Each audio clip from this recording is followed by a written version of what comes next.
welcome to our psychology course. So we are going to start your chapter number 1 of psychology class 12th, which is variations in psychological attributes. इस chapter में हम पढ़ेंगे all about the emotional process कि हम किसी एक इंसान को किस तरीके से समझ सकते हैं या फिर वो इंसान हर एक डिफरेंट सिचुएशन में किस तरीके से बिहेव करेगा या फिर उसका इमोशनल और इमोशनल से रिलेटेड और भी अलग तरीके से थॉट प्रोसेस बेसिकली किस तरीके से जाएगा वो हमारे कौन बताते हैं psychological attributes. So psychological attributes are what the characteristics of an individual जो कि एक इंडिविजुअल डिफाइन करते हैं उनके बेसिकली मेंटल स्टेट को डिफाइन करते हैं एक तरीके से एंड इमोशनल प्रोसेसेस को भी वो डिफाइन करते हैं. हमारे पास एक इम्पोर्टेंस का है हम क्यों साइकोलॉजिकल एट्रीब्यूट साइकोलॉजी में यूज करते हैं या फिर इन जनरल हमें जानने चाहिए क्योंकि हम उस पर्सन को एक अच्छे तरीके से जान सकते हैं. जैसे कि अगर हम वर्क की बात करें, हम एजुकेशन की बात करें, अगर हम एजुकेशन फील्ड की बात करें तो अगर एक टीचर को पता है कि हाँ इस बच्चे को इस वे से समझ में आएगा या ये बच्चा इस सिचुएशन में काफी एग्रेसिव हो जाता है तो उसको अलग तरीके से हैंडल करेंगे. अब एक बच्चा जो है वो मान लो पढ़ाई से कुछ ज्यादा ही स्ट्रेस लेता है तो वो पॉजिटिव वे में स्ट्रेस ले रहा है, नेगेटिव वे में स्ट्रेस ले रहा है. अगर पॉजिटिव वे में स्ट्रेस ले रहा है तो दैट्स ओके, बट अगर वो स्ट्रेस नेगेटिव वे में ले रहा है तो टीचर को उससे किस तरीके से डील करना है या फिर उसको किस तरीके से समझाना है और चीज़ों अगर उसको ऐसा क्या करना है कि वो स्ट्रेस कम ले और वो डिस्ट्रेस से उसका यूज स्ट्रेस मतलब पॉजिटिव स्ट्रेस बन जाए. आप इसके बारे में आगे स्टडी करोगे तो साइकोलॉजिकल एट्रीब्यूट हमारा इन सब चीज़ों में हेल्प करता है. और साइकोलॉजिकल एट्रीब्यूट्स में हमारी क्या चीज़ आते हैं, इंटेलिजेंस आ सकती है, इमोशनल इंटेलिजेंस भी आती है, हमारी पर्सनैलिटी आती है, एप्टीट्यूड आता है, वैल्यूज आता है और इंटरेस्ट आता है. तो बेसिकली ये हमारे एक बेसिक बेसिक जो टर्म्स हैं जो हम किस में यूज करते हैं साइकोलॉजिकल एट्रीब्यूट मतलब ये हमारे साइकोलॉजिकल एट्रीब्यूट्स कहलाते हैं. उसके बाद what are psychological attributes. Attributes क्या करते हैं, एक पर्सन के थॉट प्रोसेस को, बिहेवियर को, फीलिंग्स को हमारे क्या करते हैं एलाबरेट करते हैं. मैंने आपको पहले ये चीज़ बताई है. हमारे कौन कौन से एट्रीब्यूट्स होते हैं मैंने आपको बताया. इंटेलिजेंस हो गया, पर्सनैलिटी हमारी हो गई, हमारे पास इमोशनल इंटेलिजेंस हो गया, एप्टीट्यूड हो गया, वैल्यूज हो गया, इंटरेस्ट हो गए. Psychological attributes encompasses a broad range of traits जिसमें हमारी cognitive abilities भी आती हैं. मैंने बताया आपको मेंटली जिस तरीके से इंसान सोचता है वो चीज़ें आती हैं, इमोशनल हमारे पैटर्न्स आते हैं, हमारे बिहेवियरल टेंडेंसीज आती हैं और हमारे क्या होता है कि हम किसी चीज़ को समझ करके अपनी नॉलेज कैसे उस चीज़ में लगा सकें. Let's understand with the help of an example. एक स्टूडेंट है हमारे पास, उसको हमने टास्क कोई दिया है, कोई भी टास्क असाइन करा कि फॉर एग्जांपल केमिस्ट्री का एक एक्सपेरिमेंट चल रहा है एंड उसको टास्क असाइन किया गया कि आप कंबशन प्रोसेस करके दिखाओ. ठीक है, एक स्टूडेंट को ये किया गया, वो ही सेम चीजें एक दूसरे स्टूडेंट को भी दिया गया, उसको भी बोला गया कि आप कंबशन ये जो एक एक्सपेरिमेंट है इसको करके दिखाओ. अब एक स्टूडेंट अलग वे में सोचेगा, दूसरा स्टूडेंट अलग वे में सोचेगा. हो सकता है कि जो दूसरा स्टूडेंट है उसको स्ट्रेस हो जाए, हो सकता है जो पहला स्टूडेंट है उसको इसके हर एक कंसेप्ट क्लियर हो, वो इस एक्सपेरिमेंट को आराम से परफॉर्म कर पाए. तो हमें यहाँ पे दो पर्सनैलिटीज देखने को मिल गई. एक पर्सनैलिटी जिसको सब कुछ आता था, उसने इजीली एक्सपेरिमेंट को परफॉर्म किया. दूसरे जो पर्सन की हमारी पर्सनैलिटी, उसमें क्या दिखा कि वो स्ट्रेस हो जाता है अचानक से अगर उस पर कोई ऐसी सिचुएशन आ जाती है तो ये हमें किससे पता चला, इंटेलिजेंस से पता चला. दूसरा चीजें हैं, हम बोल सकते हैं ईक्यू, इमोशनल क्वेश्चन, जैसे कि कुछ पर्सन जो होते हैं वो अगर कोई लाइफ में डिफिकल्ट सिचुएशंस आ रही हैं तो उसे आराम से डील कर जाते हैं. एंड कुछ ऐसे होते हैं कि फॉर एग्जांपल अगर किसी की डेथ सुन रहे हैं तो वो इमिडिएटली फेंट हो जाते हैं. तो ये किस पे डिपेंड करता है, एक तरीके से इमोशनल इंटेलिजेंस कि हाँ आप अपने इमोशंस को किस वे में हैंडल कर सकते हो. और भी हमारे एट्रीब्यूट जैसे बिहेवियर है, हमारे वैल्यूज है, हमारे एप्टीट्यूड्स है, ये सब हमारे साइकोलॉजिकल एट्रीब्यूट्स हैं और ये कहीं ना कहीं हमारे यूज आते हैं. Nature versus nurture. Okay, first we have the role of genetics कि हमारे कुछ गुण जो होते हैं, आपने बेसिकली देखा भी होगा कि हमारे कुछ गुण हमारे मम्मी पापा सबसे मैच होते हैं. जैसे कि इंटेलिजेंस हो गया, एक पर्सनैलिटी हो गई, एक बिहेवियर हो गया कि फॉर एग्जाम्पल अगर किसी के पापा को सुबह उठने की आदत थी तो हो सकता है कि बच्चे में भी वो आदत जाए, या किसी के मम्मी पापा अगर पढ़ने में अच्छे थे तो हो सकता है कि बच्चा भी पढ़ने में अच्छा हो। तो ये हमारा एक जेनेटिक्स जो हमारे जीन में जो हमारे कोई गुण है या कुछ भी ऐसा कोई बिहेवियर ट्रेट है तो वो क्या होता है बच्चे में पास हो जाता है। एनवायरनमेंट का क्या रोल होता है, अपब्रिंगिंग, कल्चर, एक्सपीरियंसेस। अगर कोई बच्चा है उसको प्रॉपर रिसोर्सेज मिले हैं तो वो क्या करेगा, वो अपने अपने आप पे अच्छे से इम्प्लीमेंट कर पाएगा। या फिर कोई बच्चा है जिसने बचपन से स्ट्रगल देखा है, या वो बचपन से मिडिल क्लास फैमिली से रहा हो, उसने स्ट्रगल देखा है, तो उसका जो होगा एनवायरनमेंट या उसका एनवायरनमेंट अलग है, तो उसकी जो बिहेवियर होगी, उसको थॉट प्रोसेस होगी, उसकी थिंकिंग होगी, वो अलग वे में होगी। नेचर और नर्चर दोनों डिपेंड करता है।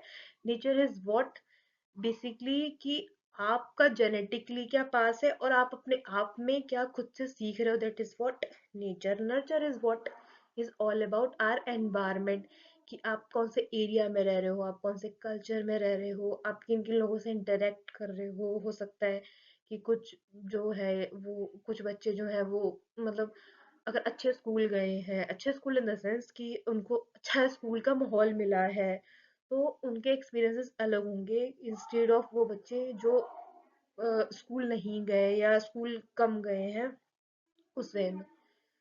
अब ये डिबेट क्या हुई, ये ऑल अराउंड सेंटर्ड है किसके बीच में, जेनेटिक्स के बीच में और एनवायरनमेंट के बीच में, जो कि बहुत ही ज्यादा एक रोल प्ले करते हैं साइकोलॉजिकल एट्रीब्यूट बनाने में। जब बच्चा पैदा होता है तभी वो चीजें सीखना स्टार्ट करता है। तब जो जेनेटिक पास हो गया है वो तो ठीक है कि हाँ वो न्यूबॉर्न में रहेगा, बट अगर हम बात करें एनवायरनमेंट की तो एनवायरनमेंट जो है वो बच्चे के कंट्रोल में बिल्कुल भी नहीं रहता, तो वो तो उस वे में बच्चा अलग वे में लेता है। तो दोनों का ही हमारा साइकोलॉजिकल एट्रीब्यूट को कंस्ट्रक्ट करने में काफी ज्यादा रोल है, और ये मोस्ट ऑफ द साइकोलॉजिस्ट हमारे एग्री करते हैं। when psychologists were researching about it, they most of the time they found out कि जेनेटिक्स ज्यादा रोल प्ले करते हैं, वो भी जरूरी है, बट एग्जैक्टली मतलब एग्जैक्टली नहीं है कि हाँ जेनेटिक ही करेंगे, सब केसेस में एनवायरनमेंट भी करता है, but most of the time ये चीज देखी गई है कि जेनेटिक्स रोल प्ले करता है। ठीक है, बट ये 50-50 का एक तरीके से आप समझ सकते हो कि 50-50 दोनों का रोल होता है to construct a psychological attribute, to construct all the psychological attribute, not a single। सभी जितने भी हमारे होते हैं एप्टीट्यूड, इंटेलिजेंस, वैल्यूज, वो सब हमारा जेनेटिक्स एंड एनवायरनमेंट दोनों करता है। उसके बाद हमारे पास साइकोलॉजिकल एट्रीब्यूट्स, अब हम इनको पढ़ते हैं डिटेल में। आप हर एक साइकोलॉजिकल एट्रीब्यूट को डिटेल में पढ़ोगे, जो थ्योरीज दी गई डिफरेंट डिफरेंट साइकोलॉजिस्ट के थ्रू वो भी आप इसमें पढ़ोगे। Okay, first we have the intelligence. अब मैं इतनी देर से आपको वर्ड बोल रही हूँ, इंटेलिजेंस बोल रही हूँ, एप्टीट्यूड बोल रही हूँ, पर्सनैलिटी बोल रही हूँ, तो what does it mean? Intelligence is basically ability to acquire, मतलब अपने अंदर बोलते हैं ना कि ये कितना इंटेलिजेंस है, मतलब कि वो जो भी चीजें वो पढ़ रहा है, जो भी चीजें वो कर रहा है, वो कितना वो अच्छे से उस चीजों को समझ सकता है और समझ करके कितना अच्छे से अप्लाई कर सकता है। फॉर एग्जाम्पल, एक कोई बच्चा है, ठीक है, उसको टीचर ने कुछ समझाया या कुछ, फॉर एग्जाम्पल मैथ्स की क्लास चल रही थी, उस बच्चे को समझाया गया कुछ भी कोई सम मान लो, ठीक है, पाइथागोरस थ्योरम मान लो समझाया गया। अब उसने उस पाइथागोरस थ्योरम को कितना अच्छे से समझा, एक एक स्टेप जो उसमें टीचर ने करवाया उसने कितना अच्छे से उसे समझा, और उसको कितने अच्छे से वो अप्लाई कर पाया, मतलब कितना अच्छे से वो उसको एग्जाम में लिख के आ पाया, दैट इज व्हाट इंटेलिजेंस। की हाँ चीजों को समझना और उसकी प्रैक्टिकल नॉलेज अप्लाई करना। अब जैसे कोई साइंस का स्टूडेंट है, उसने कोई एक्सपेरिमेंट करा और उसने वो जाके अप्लाई करा रियल प्रैक्टिकल लाइफ में। फॉर एग्जांपल एक डॉक्टर है, अगर डॉक्टर की अच्छी स्किल होगी, इंटेलिजेंस होगी, तो क्या करेगा कि पहले एक्वायर करेगा, सारा अपना नॉलेज देन उसको प्रैक्टिकली पेशेंट्स में अप्लाई करेगा smoothly, that is what is known as intelligence. ठीक है। Next we have the aptitude. Aptitude is what? A natural ability to learn a certain skills. मतलब किसी इंसान की एक पर्टिकुलर एबिलिटी, बोलते हैं ना क्षमता, किसी चीज को करने की। अब जैसे कोई एक बंदा है, वो कह रहा है कि मैं ना फिजिक्स अच्छे से सॉल्व कर सकता हूँ। ठीक है, उसको इंटरेस्ट है, बट वो नहीं कर पा रहा। क्यों? क्योंकि उसमें एप्टीट्यूड नहीं है। Interest, see, aptitude and interest both do not run parallelly sometimes। कुछ टाइम पे ऐसा होता है कि इंसान का एप्टीट्यूड नहीं होता बट उसको उस चीज में इंटरेस्ट होता है, मतलब उसको स्किल रिक्वायर करने में वो अच्छा लगता है बट उसका एप्टीट्यूड नहीं होता। कभी ऐसा होता है कि एप्टीट्यूड तो है, मतलब उसमें एबिलिटी तो है कि हाँ वो इतना इंसान इतना काम कर सकता है, बट वो उस चीज को करने में इंटरेस्टेड नहीं है। तो ये पॉइंट टू बी नोटेड, ये चीज आपको समझनी है। Next we have the personality. Personality is one of the most important psychological attribute. Personality is what? A behavior like a pattern in a different situation। जैसे कि फॉर एग्जाम्पल, अगर अगर कोई दो इंसान है, ठीक है, एक इंसान जो है वो अगर अगर गुस्से में खुद को शांत नहीं कर पाता तो वो क्या हो जाता है? एग्रेसिव हो जाता है। और वही दूसरा इंसान है जो गुस्से में खुद को काम डाउन करने की कोशिश करता है। तो हमने यहाँ क्या समझा? हमारे पास दो पर्सनैलिटीज आ गई, एक हो गई काल्मिंग पर्सनैलिटी, एक हमारे पास हो गई नॉर्मली एग्रेसिव पर्सनैलिटी। तो पर्सनैलिटी इज व्हाट कि उस वो बंदा हर सिचुएशन में किस तरीके से बिहेव करता है, या क्या वो शो बिहेवियर पैटर्न शो करता है अलग अलग सिचुएशंस में, that is what is known as personality. Personality हमारा कॉम्बिनेशन होता है इमोशनल। इमोशनल मान लो कि हाँ, क्या इमोशन कैसे शो करता है, attitudinal and behavioural patterns. You will study personality later on, इसमें बहुत सारी थ्योरीज भी हैं। Values principles guiding the behaviour, कि हमारे वैल्यूज क्या है। फॉर एग्जाम्पल, हम छोटे बच्चे को सिखाते हैं कि चोरी नहीं करनी चाहिए, झूठ नहीं बोलना चाहिए, वो सब हमारे क्या होते हैं? वैल्यूज। ठीक है, बड़ों की रिस्पेक्ट करनी चाहिए, वो सब हमारे क्या होता है? वैल्यूज। ठीक है, उस वैल्यूज को हम कितना कंटिन्यू करते हैं या कितना रखते हैं, it is what we known as. Next we have the interest. Interest की किन चीज़ों में हम अपने आप को इन्वॉल्व करते हैं या किन चीज़ों को करने में हमें बहुत मज़ा आता है। फॉर एग्जाम्पल, किसी को आर्ट एंड क्राफ्ट करने में अच्छा लगता है, किसी को बुक रीडिंग में अच्छा लगता है। कि इंटरेस्ट इज व्हाट कि जिस एक्टिविटी को हम करते जाएं और हमें बोरिंग ही ना लगे, उसको हम बोलते हैं इंटरेस्ट। ठीक है, so these are all types of psychological attributes. First हम स्टार्ट करते हैं अब इंटेलिजेंस से। इंटेलिजेंस की हम डेफिनेशन पढ़ेंगे, थ्योरीज पढ़ेंगे। मैंने आपको पहले बताया कि आपको किसी किसी साइकोलॉजिकल एट्रीब्यूट्स के बारे में काफी डिटेल में पढ़ना है। किसी को हम पार्शियल पढ़ेंगे, मतलब थोड़ा सा पढ़ेंगे, और किसी किसी को हम डिटेल में with the help of theory समझेंगे। ठीक है।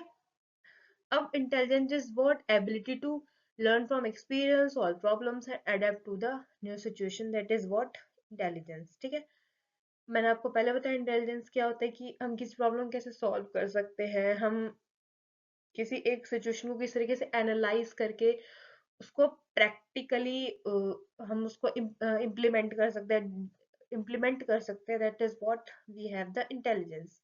अब स्पीयरमैन टू फैक्टर थ्योरी हमारी क्या क्या क्या कहती है?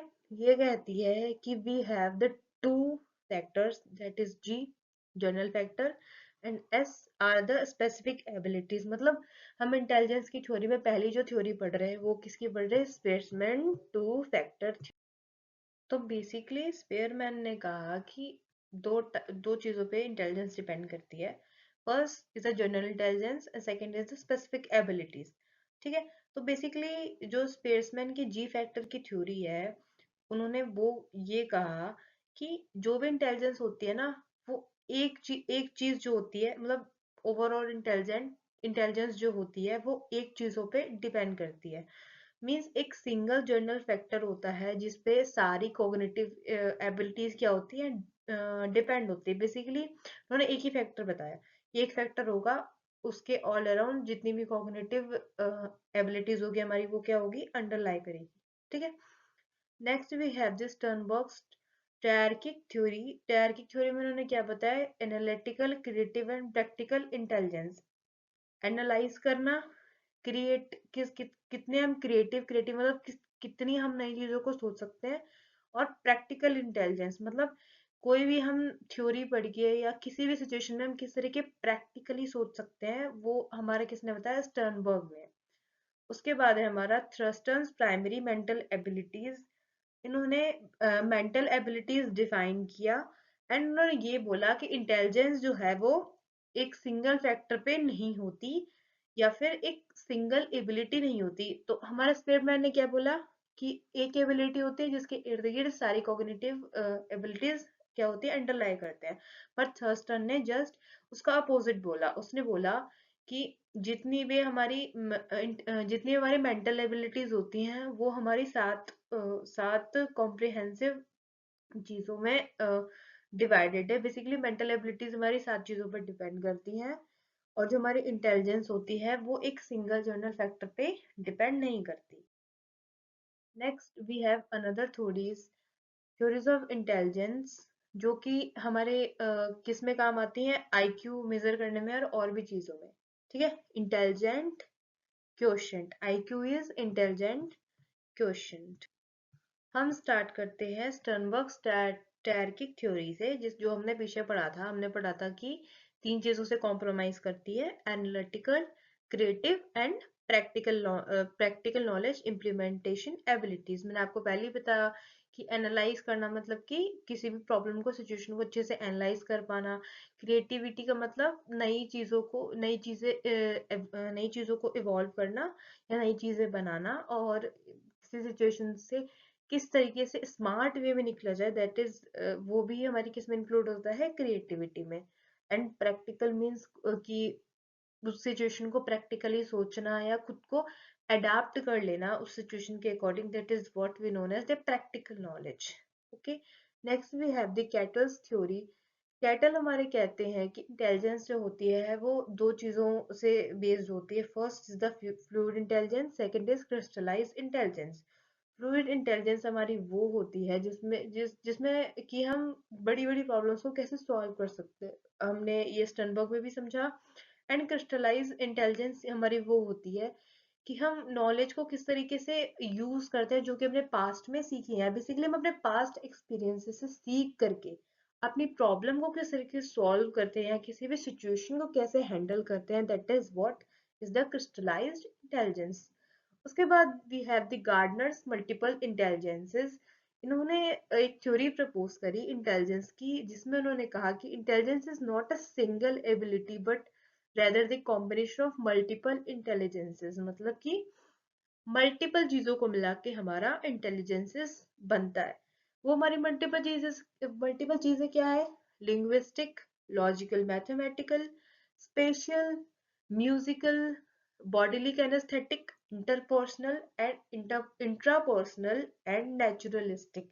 Inter and intrapersonal means intra मतलब खुद के, मतलब हम खुद को कितना अच्छा समझ सकते हैं, वो हमारा हो गया इंटरपर्सनल।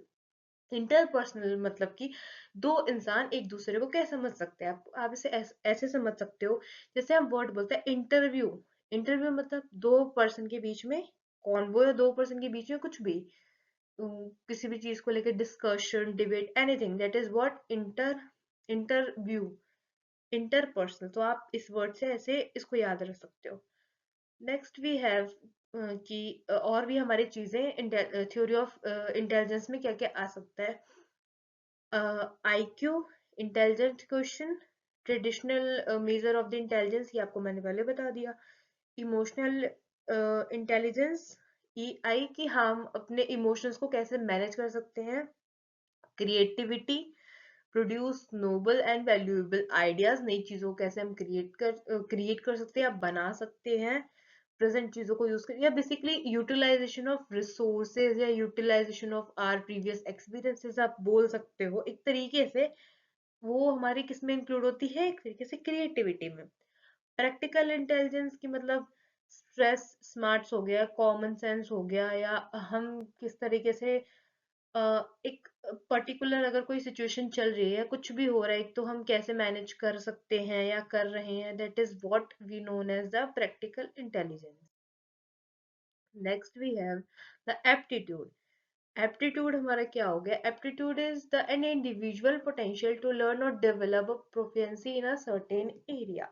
मतलब कि अगर हम कोई भी स्किल रिक्वायर्ड कर रहे हैं या हम कोई भी चीज कर रहे हैं, तो हम में वो क्षमता कितनी ज्यादा है कि मतलब हम उन चीजों को कर सकते हैं. एटीट्यूड हमारे कितने तरीके के होते हैं? बहुत सारे होते हैं. हमारे वर्बल हो गया, मतलब लैंग्वेज की स्किल्स. न्यूमेरिकल हो गया, मैथमेटिकल एबिलिटी हो गई हमारी. मैकेनिकल हो गया, मतलब मैकेनिकल के कंसेप्ट समझने के लिए. स्पेशल मतलब visualizing object in the space. And musical मतलब sensitivity to the musical tones. मतलब कि हम किस तरीके से चीजों को लर्न कर सकते हैं. लर्न इन द सेंस कि सीख सकते हैं. ठीक है. Let's understand with the help of an example. जैसे कि अगर कोई स्टूडेंट है, वो इंजीनियरिंग कर रहा है. ठीक है. अब आपने ये चीज जरूर सुनी होगी कि skill matters the most to get a job और एनीथिंग. स्किल इज व्हाट कि हम उन चीजों में इंटरेस्ट है और हमसे वो चीजें हो भी रही हैं. अब जैसे कुछ लोग होते हैं, उनसे इंजीनियरिंग आराम से हो जाती है along with acquiring the skills, जो कि उन चीजों के लिए मैंडेटरी होती है. अब जैसे कि कई हम फील्ड देखें, जॉब देखें, तो उसमें क्या होता है, हमारे स्किल्स, लिंग्विस्टिक स्किल्स हमारे ज्यादा मैटर करती हैं. आपने ये भी देखा होगा कि क्लास में, चलो आपको कुछ इजी से एग्जांपल देती हूँ. जैसे कि एक बच्चा है क्लास में. ठीक है. नहीं, मान लो क्लास में 50 बच्चे हैं. ठीक है. अब किसी की मैथ्स बहुत अच्छी होती है, किसी की मैथ्स ठीक ठाक होती है, किसी की मैथ्स बहुत बेकार होती है. दैट्स ओके, चलता है. बिकॉज सबके पास क्या नहीं है, एप्टीट्यूड नहीं है. किस चीज का एप्टीट्यूड नहीं है? उस मैथमेटिक की प्रॉब्लम को समझने का, या उसको बेसिकली एनालाइज करने का, या अपने अंदर वो एबिलिटी डेवलप करने का कि हाँ, मैं इस प्रॉब्लम को या इस क्वेश्चन को मैं इजीली सॉल्व कर सकता हूँ. सब में नहीं होती, कुछ में होती है. तो जिसमें है, उसको, उस बच्चे को हम क्या बोलेंगे कि इसमें मैथ्स करने का क्या है, एप्टीट्यूड है, मतलब कैपेसिटी है. अब इसी के अपोजिट में आप एक एग्जांपल ले लो. एक बच्चा है. ठीक है. उसको मैथ्स में बहुत इंटरेस्ट है. ठीक है. उसको मैथ्स में बहुत ज्यादा इंटरेस्ट है. तो उसे मैथ्स बहुत पसंद है, बट उसमें क्या नहीं है, उसमें एप्टीट्यूड नहीं है मैथ्स को सीखने का. तो ये हमारा क्या हो गया कि उसको इंटरेस्ट है बट उसमें एप्टीट्यूड नहीं है. तो मैंने आपको डिफरेंस बताया, aptitude and difference between the aptitude and the. Personality is what the consistent behavioral patterns और interpersonal processes जो कि एक इंडिविजुअल में डिफरेंट सिचुएशंस में नजर आती हैं. कोई इंडिविजुअल एक पर्टिकुलर सिचुएशन में अलग तरीके से बिहेव कर सकता है एंड दूसरा सिचुएशन उसका अपोजिट कर सकता है. So we have the different kinds of personality. हमने ये चीज अपने आसपास पे ऑब्जर्व करी होगी कि सबकी पर्सनैलिटी, सबका बिहेवियर पैटर्न, सबका माइंडसेट क्या होता है, हमारा डिफरेंट होता है. So we are going to study all about the personalities theories. We have the trait theories. We have the psychodynamic theory by the Sigmund Freud, and third we have the humanistic approach theories. ठीक है. First हम बात करते हैं कि trade theories क्या होते हैं. ट्रेड थ्योरीज जो होती हैं वो हमारे इस तरीके से चीज़ों को समझने की ट्राई करती है कि जैसे एक पर्सनैलिटी है. हमारी पर्सनैलिटी जो होती है वो एक ना ट्रेड्स के ऊपर हावी होती है, और ये कैरेक्टरिस्टिक्स होते हैं जो एक ना स्टेबल कैरेक्टरिस्टिक्स होते हैं कि हाँ, कि अगर ये कोई बंदा है या कोई पर्सन है कि वो इस सिचुएशन में ऐसे ही करेगा, या इसका इस सिचुएशन में ये कंटिन्यूस बिहेवियर रहेगा. अब जैसे कोई बच्चा है, अगर वो एग्जाम के टाइम पे स्ट्रेस करता है, तो ये क्या हो जाती है, उसकी एक पर्सनैलिटी हो जाती है कि हाँ, अगर एग्जाम आएगा तो उस बच्चे में स्ट्रेस आएगा. तो ये क्या हेल्प करता है टीचर को, ये एनालाइज करने में हेल्प करता है कि हाँ, स्ट्रेस आएगा तो बच्चा क्या होगा, क्या पता बच्चा खाना पीना छोड़ दे, बच्चा सोशलाइज कम करे, बच्चा ज्यादा पढ़ने लग जाए, या बच्चा कम पढ़ने लगे. कुछ भी इस तरीके की चीजें होती हैं. तो ये क्या हो गई, एक बच्चे की पर्सनैलिटी हो गई. ये पर्सनैलिटी हमारी क्या हो गई, एक ब्रॉड ट्रेट हो गई कि हाँ, ये ट्रेट, अगर ऐसा सिचुएशन होगा तो ये ट्रेट देखने मिलेगा हमें. और ये ट्रेट क्या होते हैं, हमारे कंसिस्टेंट होते हैं. अगर वो सिचुएशंस आएगी तो ये ट्रेट हमें देखने मिलेगा. तो 5 फैक्टर मॉडल में हमारे क्या क्या है? फर्स्ट है ओपननेस। ओपननेस किस चीज को लेकर? मतलब चीजों को एक्सपीरियंस करने के लिए ओपननेस हो गया, क्रिएटिविटी के लिए ओपननेस हो गई, क्यूरियोसिटी हुई चीजों को सीखने के लिए। नेक्स्ट वी हैव दी कंसाइसनेस, मतलब डिपेंडेबिलिटी हो गया हमारा ऑर्गेनाइजेशन की किस तरीके से चीज़ों को वो हैंडल करता है, या किस तरीके से अपने आप को सिचुएशन में एक तरीके से अड़ा के रखता है, या किस तरीके से अपने आप को डिसिप्लिन रखता है। अब जैसे कि एग्जाम आएगा तो वो 9-10 घंटे पढ़ाई करेगा, 9-10 घंटे पढ़ाई करके उसके अच्छे नंबर आ जाएंगे। तो that is what we have the conciseness. Third we have the extraversion. Fourth we have the agreeableness. Fifth we have the neuroticism. Agreeableness means कि लोगों पर ट्रस्ट कितना करता है, उसका कोऑपरेशन कितना अच्छा है, उसका टीम वर्क कितना अच्छा है। न्यूरोसिज्म मतलब कि इमोशनल उसकी इंस्टेबिलिटी कितनी है, उसकी उसके एंजाइटी, मतलब किसी कोई अगर सिचुएशन आती है सो ही और she might not too much anxious about it, या उसको हैंडल करने के तरीके से आती है, तो ये हमारा हो गया न्यूरोसिटिसिज्म में। Next we are going to talk about the values. Values are usually the beliefs जो हम हमारे बिहेवियर को गाइड करती है, जो हमें बचपन से सिखाई जाती है। मतलब वैल्यूज हमारी तरीके से आप समझ सकते हो कि जो हम चाइल्डहुड में सीखते हैं ना, वो हमारी लाइफ लॉन्ग चलती है। मतलब वो हमारे टीनेज में भी चलती है, वो हमारे एडल्टहुड में भी चलती है, एट द एंड हमारे थिंकिंग को वो हर टाइम इम्पैक्ट करती है। हमारे वैल्यूज के बहुत सारे इंपॉर्टेंस, जैसे कि पर्सनल गोल्स में, एथिकल बिहेवियर में, रिलेशनशिप्स में। जैसे कि अगर कोई एक बंदा है, या कोई भी एक ह्यूमन है, कोई भी मैन वुमन है, अगर वो बड़ों की रिस्पेक्ट करता है, वो काफी अच्छा कोऑपरेट करता है, डिसिप्लिन है, पंचुअल एक वैल्यू हो गई हमारी। अगर वो पंचुअल है, चीजों को लेकर अंडरस्टैंडिंग है, उसके क्या होता है, उसके रिलेशनशिप्स अच्छे होते हैं, अंदर भी अच्छे होते हैं, बाहर भी अच्छे होते हैं उसके रिलेशनशिप। और अगर वो डिसिप्लिन है तो वो अपने गोल को क्या करता है, इजिली अचीव कर पाता है। अब हमारे पास टाइप्स ऑफ वैल्यूज हैं। पहला है हमारा terminal value, and goals and instrumentals. Instrumental का मतलब means of achieving that goal, की अगर कोई भी एक इंसान का एक पर्टिकुलर गोल है, तो उसका मतलब एक पर्टिकुलर उस गोल पे उसको रीच आउट करना है, और उसको उसको वो क्यों, और उसको वो गोल क्यों अचीव करना है लाइफ में, या उसने वो गोल क्यों बनाया, दैट।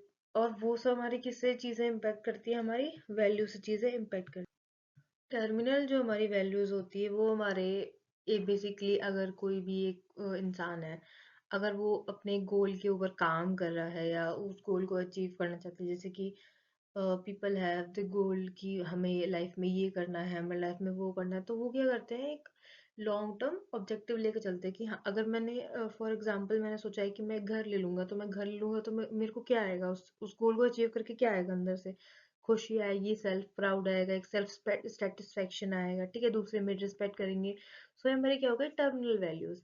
वही अगर हम इंस्ट्रूमेंटल वैल्यूज की बात करें, तो इंस्ट्रूमेंटल वैल्यू हमारी वो हो गई कि हम किस तरीके से उस गोल को अचीव करने के लिए क्या हम कर रहे हैं, क्या हम डिसिप्लिन में रह रहे हैं, क्या हम अच्छा काम कर रहे हैं, क्या हम हार्ड वर्क कर रहे हैं, क्या हम चीज़ों को अच्छे से हैंडल कर रहे हैं, क्या हम ऑनेस्ट है खुद से भी, या हम जहाँ वर्क प्लेस में हम काम कर रहे हैं, क्या हम वहाँ पे कुछ गलत काम तो नहीं कर रहे, कोऑपरेटिव है कि नहीं। That is what we have the instrumental value. So ये दोनों मिला के एक अगर पर्सन में है, तो वो पर्सन एक ग्रोथ माइंडसेट का होता है कि हाँ, उसे लाइफ में ग्रो करना है।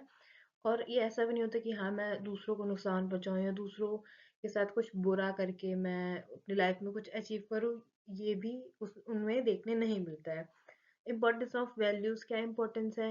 मैंने आपको पहले बताया कि एक इंडिविजुअल की एक प्रॉपर एक आइडेंटिटी होती है, एक प्रायोरिटी होती है। कुछ भी अगर हम चीजें बोलते हैं, मतलब एक गोल को अचीव करने के लिए अगर वो कुछ भी कर रहा है, प्रोफेशनली है, पर्सन को एक गोल है, मतलब प्रोफेशनल और पर्सन को एक तरीके से किस तरीके से वो बैलेंस करता है, चीज़ों को किस तरीके से प्रायोरिटाइज कर लेता है, उसको हम कहते हैं कि हाँ, ये बंदा में ये कोई इंसान है कि इसमें अच्छी वैल्यूज है, या ये इंसान अच्छा है।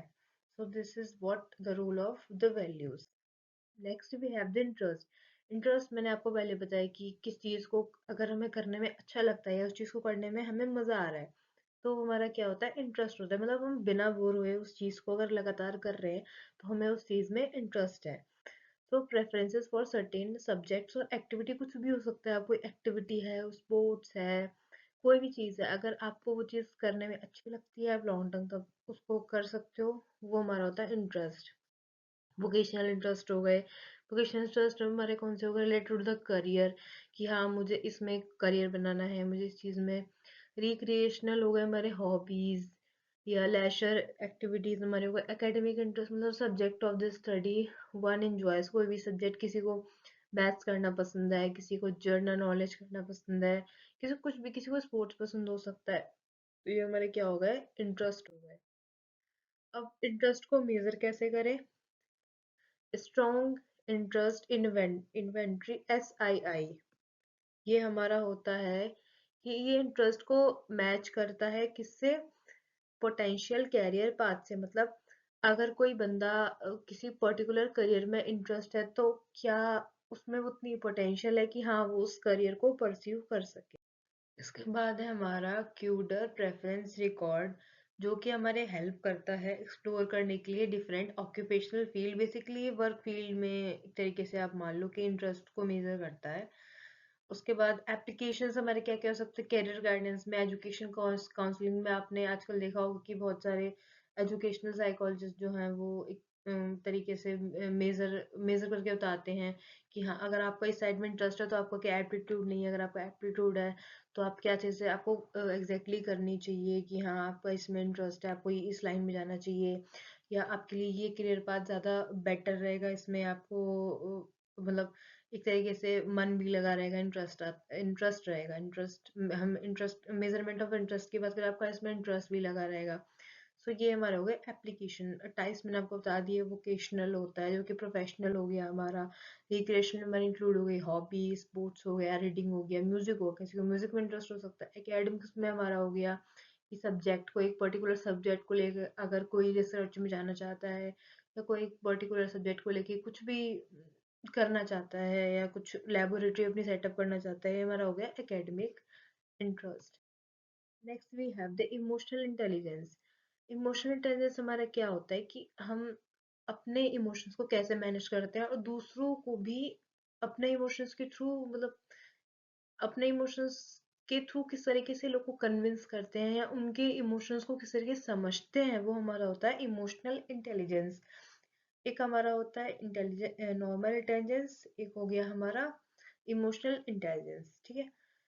उसके बाद क्या क्या हमारे कंपोनेंट्स होते हैं इमोशनल इंटेलिजेंस के, सेल्फ अवेयरनेस, कितना इंसान खुद के बारे में अवेयर है, कितना खुद को रेगुलेट कर पा रहा है, सेल्फ रेगुलेशन, मोटिवेशन उसमें कितना है, एम्पथी, मतलब अपने आप को दूसरे के सिचुएशन में रख कर सोचना, that is what we have the empathy. Social skills, की सोशल स्किल्स कितनी अच्छी है, ये हमारा आता है इमोशनल इंटेलिजेंस के अंदर।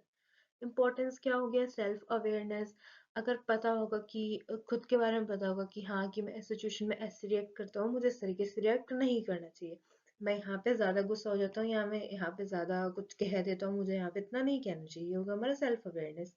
सेल्फ रेगुलेशन, कि मैं खुद के इमोशंस को कितना रेगुलेट कर पा रहा हूँ, जैसे कि अगर मैं बाहर जा रहा हूँ तो मैं अगर पैसे बचाना चाहता हूँ तो मैं कम एक्सपेंस करूँ, या फिर मैं किस तरीके से इस चीज़ को मैनेज करूँ, वो हमारा हो गया सेल्फ रेगुलेशन। अगर मेरे को पढ़ना है, मेरा एग्जाम है, तो मैं प्रोकेस्टिनेट ना करूँ, तो ये हमारा हो गया सेल्फ रेगुलेशन।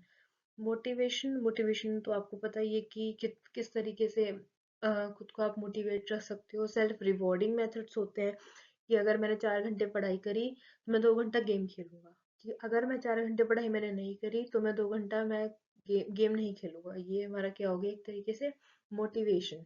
मोटिवेशन के लिए हम खुद को क्या, गेम हमारा क्या हो गया, मोटिवेशन, हम खुद को मोटिवेट कर रहे हैं पढ़ाई करने के लिए।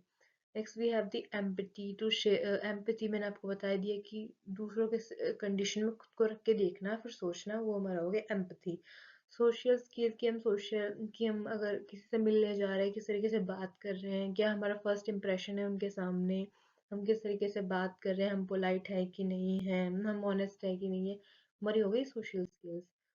कल्चरल इन्फ्लुएंस और साइकोलॉजिकल एट्रीब्यूट्स, अब हम बात करते हैं कि हमारा जो कल्चर है, जिस कल्चर में हम हैं, वो किस तरीके से हमारे साइकोलॉजिकल जो एट्रीब्यूट्स होते हैं उन पे कैसे इम्पैक्ट करता है।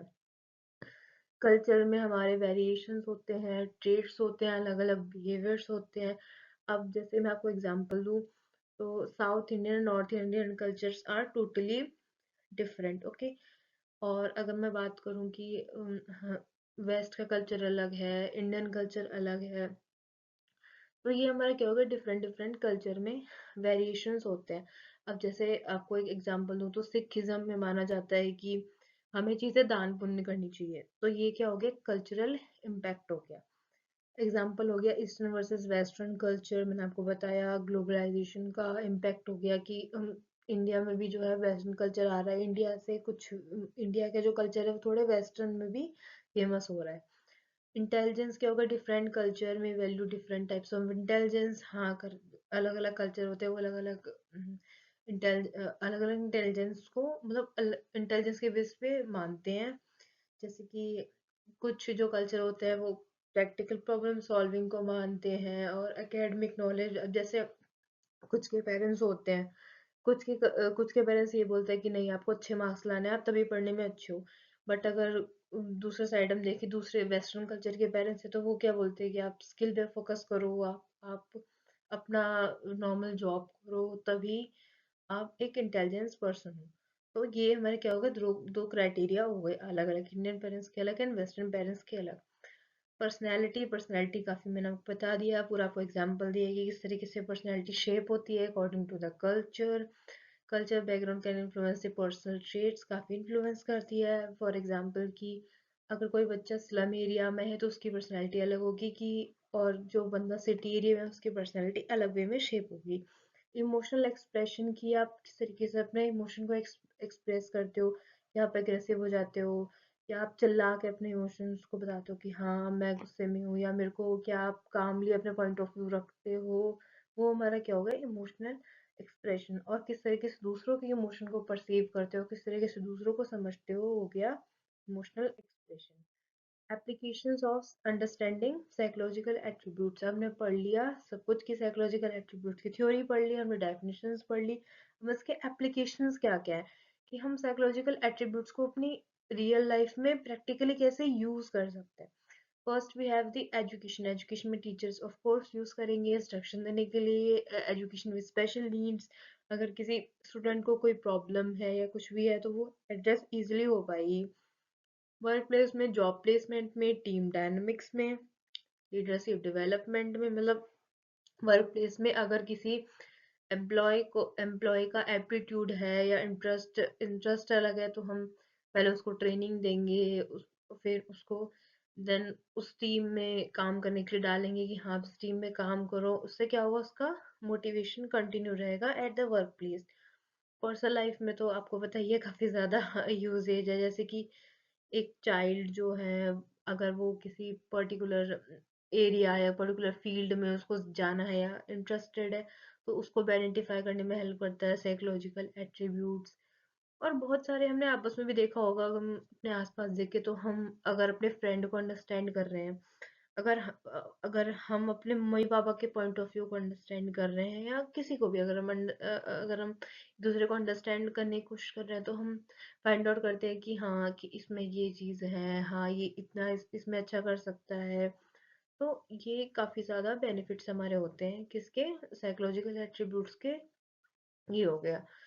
और काफ़ी ज़्यादा इम्पैक्ट करता है करियर चॉइसेस बोल लें, हमारे पर्सनैलिटी बोल लें, हमारे थॉट प्रोसेस बोल लें, हर चीज़ें हमारी daily life to life impact करती हैं। Okay, so we have the last conclusion. हमने पढ़ा ऑल अबाउट साइकोलॉजिकल एट्रीब्यूट्स, हमने एक एक साइकोलॉजिकल एट्रीब्यूट्स को डिटेल में समझा, उनकी थ्योरीज के बारे में समझा, हमने पढ़ा उसका प्रैक्टिकल एप्लीकेशन।